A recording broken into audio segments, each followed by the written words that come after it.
Supreme court का सराहनीय स्वागत योग्य यह निर्णय है बहुत सुंदर आदेश है और हम इसका स्वागत करते हैं। और हम संत धर्माचार्यों को बहुत खुशी हुई है। जो वृंदावन की पुरानी जो संस्कृति रही 5000 साल पुरानी, इसमें कदम्ब के और इस तरह से छायादार वृक्ष और फलदार वृक्ष जो लगाए जाते थे, और ये कटीला तारों का तो कोई औचित्य नहीं है। इस संपूर्ण ब्रजमंडल में हमारे भगवान श्री कृष्ण के समय जिस प्रकार के भी उस समय वृक्ष हुआ करते थे, उन वृक्षों का पुनः वृक्षारोपण संपूर्ण ब्रजमंडल में कराया जाएगा। हर कदम पर जो न्यायिक और जो प्रशासनिक व्यवस्थाएं हैं वो सुचारू रूप से भारतीय संस्कृति के अनुरूप पुनः स्थापित हो रही हैं।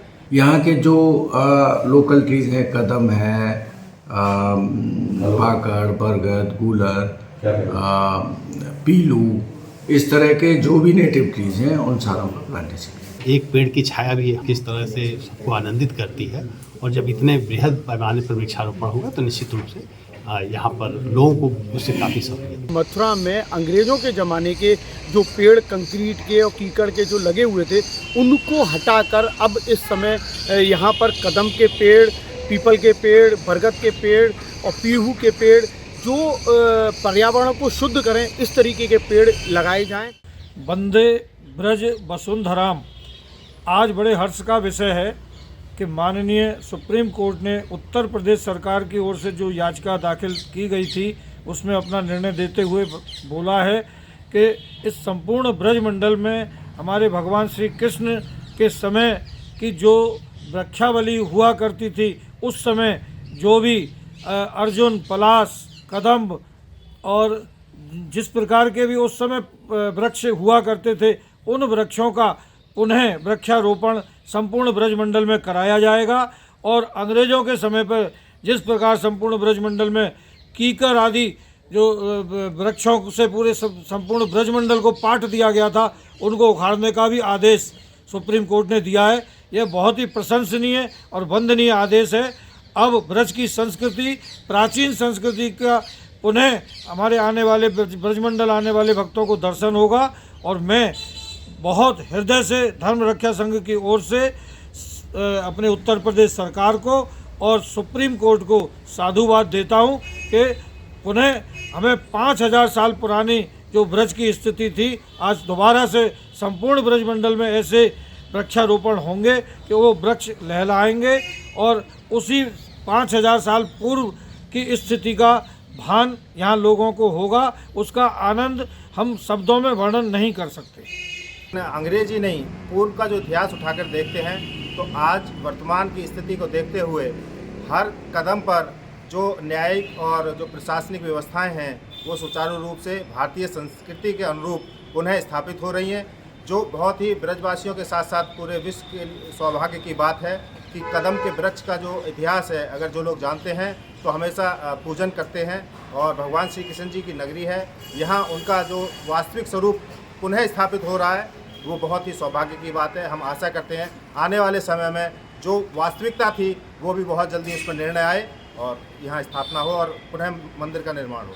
सुप्रीम कोर्ट का सराहनीय स्वागत योग्य यह निर्णय है और इस पर निश्चित और हम संत धर्माचार्यों को बहुत खुशी हुई है।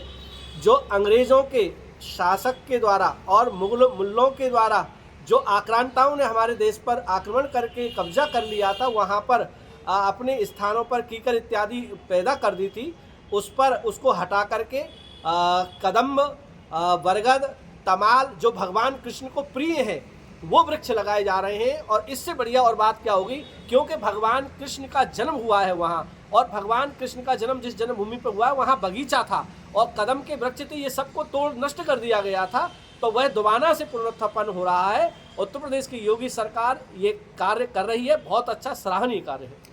टूरिस्ट के लिए कितना लाभकारी होगा ये कदम? बिल्कुल टूरिस्ट के लिए लाभकारी होगा, क्योंकि जब कोई भी श्रद्धालु आता है तो उसको बैठने की जगह नहीं मिलती है, तो एक सुंदर शानदार बगीचा होगा, वहाँ कदम के वृक्ष के, तमाल के वृक्ष के, बरगद के वृक्ष के नीचे अपना प्रसाद पाएगा, भोजन करेगा, बैठेगा और भगवान की साधना भजन करेगा। बहुत ही उत्तम यह कार्य और यह कार्य होना चाहिए, क्योंकि मंदिरों के साथ उद्यान की व्यवस्था होती है और वो होनी चाहिए।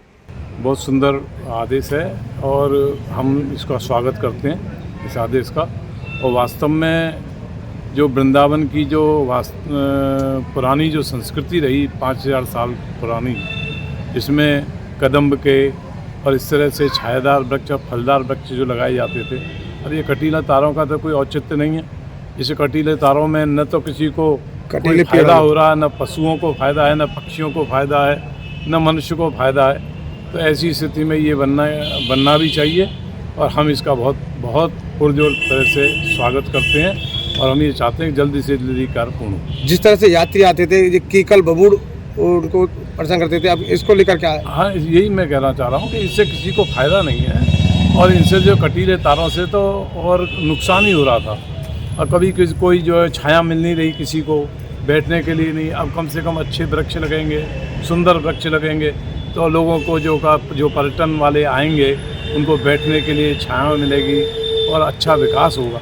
और हम तो इस विकास के लिए बहुत सुप्रीम कोर्ट का आभार प्रकट करते हैं कि उन्होंने इस तरह से जो आदेश देकर इस वृंदावन ब्रज भूमि को बचाने का कार्य। उत्तर प्रदेश ब्रज तीर्थ विकास परिषद पिछले 4 सालों से इस दिशा में कार्य कर रहा था कि जो यहाँ के पौराणिक वन हैं उनको रिस्टोर किया जाए। जितने भी पौराणिक वन जहाँ थे वहाँ पे आज या तो रिजर्व फॉरेस्ट है या ग्राम समाज का कोई जंगल है जिसमें कि विलायती बबूल उग गया है, और ये TTZ एरिया में होने के कारण कोई भी वृक्ष को यहाँ पे काटा नहीं जा सकता, हटाया नहीं जा सकता।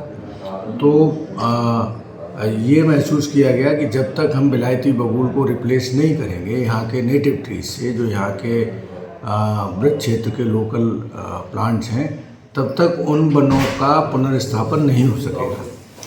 तो 37 वन ब्लॉकों को आइडेंटिफाई करके और उनकी एक पूरा प्लान वन विभाग द्वारा बनाया गया, और उसको हमने माननीय उच्चतम न्यायालय में एप्लीकेशन लगा के रखा। उसकी कल हमें अनुमति प्राप्त हो गई है। अब फेज्ड मैनर में हम इन वन ब्लॉकों में जूली फ्लोरा को हटा के यहाँ के नेटिव ट्रीज का प्लांटेशन करेंगे। यहाँ के जो लोकल ट्रीज हैं, कदम है, पाकड़, बरगद, गूलर, पीलू, इस तरह के जो भी नेटिव ट्रीज हैं उन सारों का प्लांटेशन। इन सब सर टूरिस्ट के लिए कितना लाभकारी होगा, ये किस तरह से इसको अफेक्ट होगा? टूरिस्ट कहें आप या श्रद्धालु, चूँकि ब्रज क्षेत्र जो है धार्मिक रूप से ये महत्वपूर्ण है। यहाँ धार्मिक नगरियाँ हैं, तीर्थ नगरियाँ हैं, और श्रद्धालु यहाँ आते हैं जो श्रीमद् भागवत कालीन वनों को यहाँ मौके पे देखना चाहते हैं, जिसका उल्लेख श्रीमद् भागवत में है। आज तालवन, मधुवन, वृंदावन, ये सब चीज़ें मौके पे कहाँ हैं ऐसा लोग देखते हैं। तो जो वन ब्लॉक हैं जिसमें जूली फ्लोरा उग गया है, हम उनको रिप्लेस करके वहाँ पे नेटिव ट्रीज को लाएंगे, तो उन वनों की पुनर्स्थापना होगी और लोग वहाँ जा सकेंगे, उनका भ्रमण कर सकेंगे, आनंद ले सकेंगे। उत्तर प्रदेश तीर्थ विकास परिषद की तरफ से एक एप्लीकेशन डाली गई थी कि यहाँ पर जो विभिन्न बबूल के प्रजाति के वृक्ष लगे हुए हैं, उनकी जगह पर जो 37 प्रजातियाँ हैं जो चौड़े पत्ते वाली प्रजातियाँ हैं, इसमें कदम, पीपल, बरगद, महुआ, इस टाइप की जो वैरायटी है, जो स्थानीय वैरायटी है, उनको लगाने का है। उससे 2 फायदे होंगे। एक तो हमारा इन्वायरमेंटल उसका जो है एयर क्वालिटी इंडेक्स है वो बेहतर होगा। उसके साथ ही साथ जो स्थानीय स्तर के पौधे हैं तो बेहतर यहाँ पे ग्रोथ करेंगे और हरियाली में इजाफा होगा, ग्रीन कवर हमारा बढ़ेगा।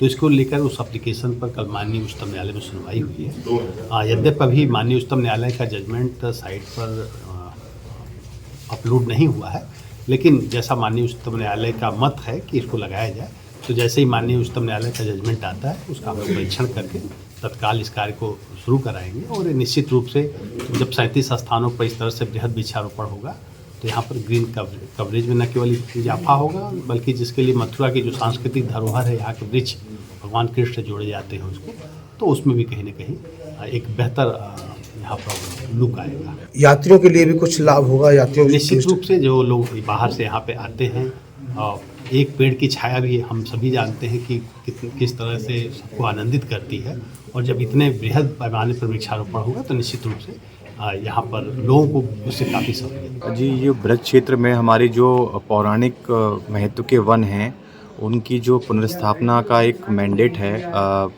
उत्तर प्रदेश विस्तृत विकास परिषद की प्रेरणा से वन विभाग ने एक आईए दाखिल की थी माननीय सुप्रीम कोर्ट में। चूँकि टिटियड एरिया होने की वजह से यहाँ पे पेड़ों के पातन पे माननीय सुप्रीम कोर्ट की पूर्वानुमति के बिना पातन पे प्रतिबंध था, तो माननीय सुप्रीम कोर्ट की अनुमति के लिए यहाँ पे एक आईए दाखिल की गई थी, जिसमें ये था कि यहाँ पे जो विलायती बबूल के वन ज़्यादा हैं, विलायती बबूल पूरी तरह फैला हुआ है, उसको हम प्रतिस्थापित करके उसको इको रिस्टोर करके यहाँ की नेटिव ब्रॉड लीव्ड स्पीशीज़ लगाएं, ताकि जो जिस तरीके से पुराणों में वर्णित है कृष्णकालीन भगवान कृष्णकालीन जो प्रजातियाँ हैं उनका यहाँ पे रोपण करके और उनका जो है पुनर्प्राकट्य हो सके। तो इसके लिए यहाँ पूर्व में परिषद द्वारा कुछ वनों का चयन भी किया गया था, 37 ऐसे स्थलों का चयन किया गया था और उन 37 स्थलों का एक स्कीम बना के प्रेजेंट की गई थी, जिसमें माननीय सुप्रीम कोर्ट की अनुमति प्राप्त होने के उपरांत अब इसमें साइट स्पेसिफिक प्लान बना के इसको इम्प्लीमेंट किया जाएगा, चरणबद्ध तरीके से इसको इम्प्लीमेंट किया जाएगा। और साथ में किस किस तरह के पेड़ लगाए जाएंगे और कहाँ कहाँ पर ये वन है? जी, जो वृक्ष लगाए जाएंगे वो जो हमारे यहाँ के लोकल नेटिव स्पीशीज़ हैं, जैसे दहो है, करदई है, पीपल है, कदम है, तमाल है, बरगद है, इस तरीके के पौधे लगाए जाएंगे जो यहाँ के स्थानीय हैं, चौड़ी पत्ती वाले हैं और जिनका पहले से महत्व चला आ रहा है। जिस तरीके के ये वन पहले जिस स्वरूप में थे उसी स्वरूप को पुनर्प्राकट्य करने की कोशिश की जाएगी। और ये जो स्थल हैं ये पूरे मथुरा में फैले हुए हैं, कुछ आरक्षित वन क्षेत्र में भी हैं, कुछ वन ग्राम समाज के क्षेत्रों में भी हैं, जैसे कि अहिल्यागंज है या रूपनगर है या शेरनगर है या कोट वन है या गोकुल है। इस तरीके के बहुत सारे स्थल जो चयनित किए गए हैं उनमें इसको आगे बढ़ाएंगे। जो ये विदेशी जो पेड़ थे कीकड़ बबूल, इनसे क्या नुकसान होता था, किस तरह की हानि होती थी जमीन में? तो जी कीकड़ बबूल जो कांटेदार वृक्ष हैं इनसे बायोडाइवर्सिटी एडवर्सली अफेक्ट होती थी इनके एलोपैथिक इफेक्ट से, और जो वनों का यहाँ नेचुरल स्वरूप था पहले वाला वो प्रकट नहीं हो पाता था। जो भी यहाँ पे पर्यटक आ रहे हैं, यहाँ के जो स्थानीय निवासी हैं उनको वो देख के वो डिग्रेडेड फॉरेस्ट देख के सही नहीं लगता था। और उसके अलावा ये बायोडाइवर्सिटी के लॉस के साथ साथ अन्य प्रकार से भी ये वहाँ पे जो विचरण करने वाली वाइल्ड लाइफ है, जो वहाँ के आसपास के लोग उस पर डिपेंडेंट रहते हैं, उन सब के लिए भी कोई पॉजिटिवली बेनिफिट नहीं करती। इसके नेगेटिव रिपरकशन ज़्यादा हैं। ऐसा कई रिसर्च में, कई साइंटिफिक पेपर्स में है और उस चीज़ को जब प्रेजेंट किया गया तो उसमें सहमति हमें ऊपर से मिली। तो आगे जाकर कब तक ये माना जाए कि ब्रज में कदम के पेड़ एक दोबारा से फिर भगवान कृष्ण की जो पसंद थे वो लोगों को देखने को मिलेंगे? जी, इसको चरणबद्ध तरीके से करना ज़रूरी है और एक तरीके से काफ़ी नया और वैसा काम है जिसको कि वैज्ञानिक पद्धति से आगे बढ़ाने की ज़रूरत होगी, तो समय इसमें लगने की संभावना है। हम लोग चरणबद्ध तरीके से इसको करने का प्लान किए हैं। पहले 3 या 4 साल में इनको डिवाइड करके करेंगे, उसके बाद फिर 7 साल का इसमें अनुरक्षण भी किया जाएगा ताकि जो कार्य हो वो फिर हमेशा के लिए आगे तक बना। वन विभाग ने ये याचिका कब अपनी सुप्रीम कोर्ट में लगाई थी और उसके बाद अब किस तरह का जो कोर्ट का आदेश है उसको लेकर कितना उत्साहित है वन विभाग? जी, इसकी प्रोसेस तो पहले से शुरू हो गई थी लगभग 2-3 साल से, लेकिन ड्यू परमिशंस मिलने के बाद जून 2023 में माननीय उच्चतम न्यायालय में यह दाखिल हुई थी। उसके बाद माननीय सेंट्रली एम्पावर्ड कमेटी का यहाँ स्थलीय निरीक्षण हुआ था। तत्पश्चात ये माननीय उच्चतम न्यायालय का निर्णय आया है। भगवान श्री कृष्ण की नगरी मथुरा में एक उत्तर प्रदेश सरकार द्वारा एक याचिका दायर की गई थी जिसमें यहाँ के जो वन हैं, जो पुरातत्व वन हैं, उनको सजाया और संवारा जाए। उसी की दिशा में आज एक अहम फैसला सुप्रीम कोर्ट द्वारा दिया गया है कि मथुरा में अंग्रेज़ों के ज़माने के जो पेड़ कंक्रीट के और कीकड़ के जो लगे हुए थे उनको हटाकर अब इस समय यहाँ पर कदम के पेड़, पीपल के पेड़, बरगद के पेड़ और पीहू के पेड़ जो पर्यावरण को शुद्ध करें इस तरीके के पेड़ लगाए जाएं।